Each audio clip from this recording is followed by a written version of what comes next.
If you clicked on this video, chances are that you like watching YouTube. Today, I'm going to teach you how to turn your YouTube addiction into a way to learn Japanese. I've met many non-native English speakers over the years with perfect English, and when I ask them how they learn, they always tell me the same thing: I just watched a lot of YouTube. You're probably thinking, why the hell would I learn from real people on YouTube when I can just learn from my anime waifu in the anime that I like? The reason why it's important to listen to real people speak is because anime characters a lot of the time don't speak like how actual people speak in real life. If you don't want to be embarrassed like I have been over the years, you need to be able to tell the difference between anime speech and real life speech. An example of this is after studying Japanese for a year, I use wareware instead of bokutachi when referring to we, which made me sound like a warlord. In this video, I'll tell you how to find Japanese videos that you like, different tools that you can use, and the general workflow for learning on mobile and PC. To find videos that you like, first you have to create a new YouTube account that you'll use to only watch videos in Japanese.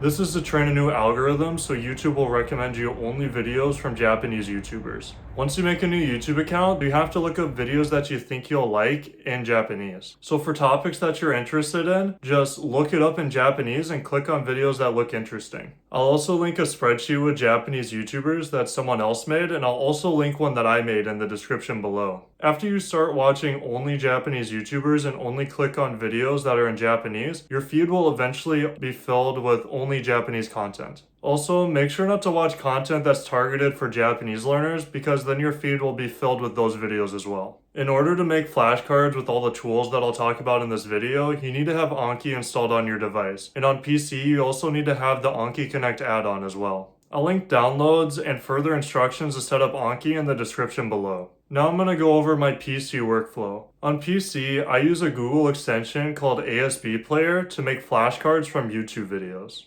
Inside of Asbplayer, just select the YouTube video that you're watching and then select the subtitles that you want. Once you select the subtitles, you can just watch the video and scan words that you don't know with Yomitan and export them to Anki for later review. Yomitan is just a pop-up dictionary that people often use to make Anki flashcards. After exporting, just press a keybind. I use Alt-W, and it will just replay the current subtitle and export a screenshot and the audio to your flashcard. Now I'm going to talk about different methods and tools for learning Japanese on mobile. An application that I really like that's both on Android and iOS is called Manatan. This app is not currently able to take screenshots or record audio, but it can easily scan YouTube subtitles and export words that you don't know to Anki. When you open the app for the first time, it's just a YouTube search bar, and when you look up the first video, your YouTube algorithm will start training from there. Then open a video that you want to watch in the player and click on words that you don't know and export them to Anki. The tool that I use for my current workflow is called PlayTranslate.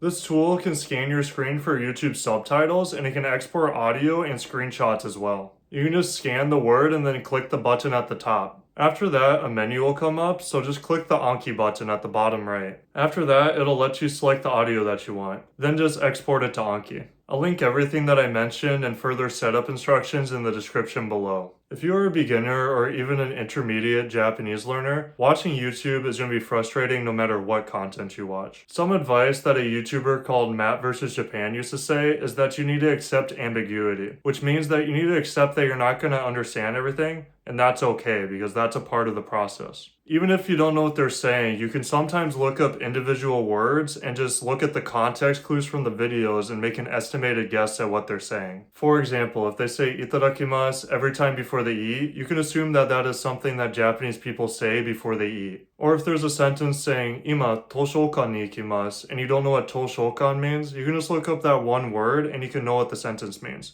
Obviously, for more complex sentences, this will be a lot harder, but in the beginning, just focus on looking up words that show up a lot. By doing this enough, you'll eventually be able to understand everything. It definitely isn't going to be easy, but I believe that you guys can do it. The most important part is just staying consistent, because learning Japanese isn't fast and it's going to be a grind no matter what. So just make sure to consume content that you enjoy and just try not to burn out. If you want more language learning tips and tools, I recommend checking out these videos right here. And make sure to subscribe and like for more videos like this. And I'll see you all next time. Bye bye!